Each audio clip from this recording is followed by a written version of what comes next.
Bu, duduk Bu. Bu. Pak. Pak. Pak kopi.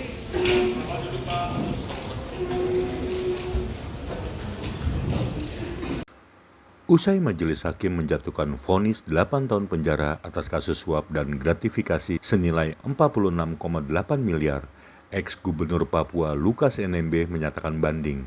Dia menolak putusan tersebut lantaran meyakini jika dirinya tidak bersalah dalam dakwaan tersebut.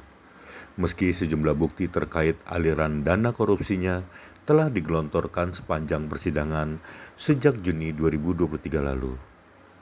Respon penolakan itu disampaikan Lukas lewat kuasa hukumnya Petrus Balapationa yang mendampinginya selama persidangan di kursi terdakwa pada Kamis 19 Oktober 2023.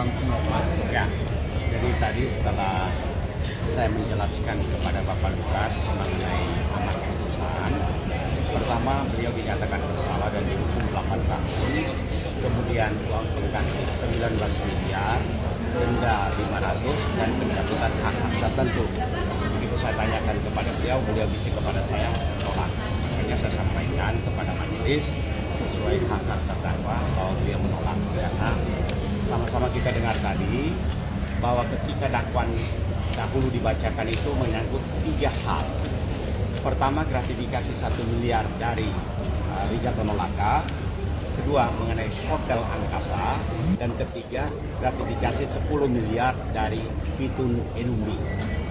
Kita sama-sama sudah mendengar penjelasan bahwa, atau pertimbangan tadi, bahwa uang 1 miliar dan menurut hakim ada tambahan 6 miliar dari Rijal Tonolaka adalah bagian dari gratifikasi. Dasarnya apa? Karena Rijal Tonolaka menurut pertimbangan hakim mendapat proyek-proyek, padahal tidak ada satu saksi pun yang menerangkan bahwa proyek-proyek yang didapat oleh Pitun Enumbi maupun Rijal Tonolaka atas peran atau arahan dari Bapak Lukas. Ya, bahkan dalam persidangan sendiri pun mengenai proses tender itu melalui LTSE, sistem elektronik yang memang sudah dijelaskan dalam sidang. Tapi hakim berpendapat bahwa semua proyek yang dikerjakan oleh Rijal Tonolaka maupun Pitun NMB adalah atas arahan Pak Lukas. Itu tidak ada bukti. Yang kedua, hakim sudah sependapat dengan kami dalam pembelaan bahwa mengenai Hotel Angkasa sudah kami buktikan bahwa itu bukan punya Bapak Lukas, di mana kami menyampaikan fakta, bukti-bukti formil mengenai kepemilikan sebidang tanah adalah milik dari Rijal Tonolaka. Yang dalam pembelaan kami jelaskan bahwa Rijal Tonolaka itu membeli jauh-jauh hari sebelum Bapak Lukas menjadi gubernur. Rijal Tonolaka itu membeli tanah dan tanah itu sendiri tahun 1999. Sementara Bapak Lukas menjadi gubernur adalah 2013. Bahkan pembelian tanah untuk dibangun hotel itu, ya,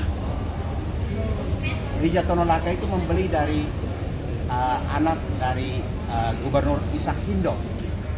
Ya, jadi kita dapat membuktikan sehingga dakwaan mengenai gratifikasi berupa hotel, apalagi teman-teman menyaksikan sendiri dalam pembuktian mengenai hotel itu, jaksa KPK hanya menyatakan bahwa hotel itu punya Pak Lukas dan Pak Lukas identik dengan Jerius karena Jerius pernah foto di depan hotel. Padahal dalam pembelaan kami katakan keberadaan Jerius di depan hotel adalah karena dia sebagai kepala PUPR dan pada saat dia melewati jalan itu ada tumpukan material. Jadi kalau cara pembuktian hanya dengan foto seseorang di suatu tempat tanpa pembuktian formil dan material, maka ditolak, dan itu hakim sependapat dengan kami. Pembuktian ketiga mengenai uang 10 miliar 400 dari Pitun Enumbi. Tidak ada saksi yang menjelaskan.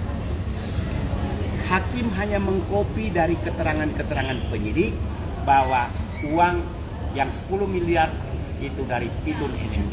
Dasarnya apa? Pitun NMB atau Benyamin Tiku selaku stafnya Pitun NMB pernah mentransfer ke namanya Rifki Agereno. Dari Rifki Agereno ditransfer ke Tambunan, Agus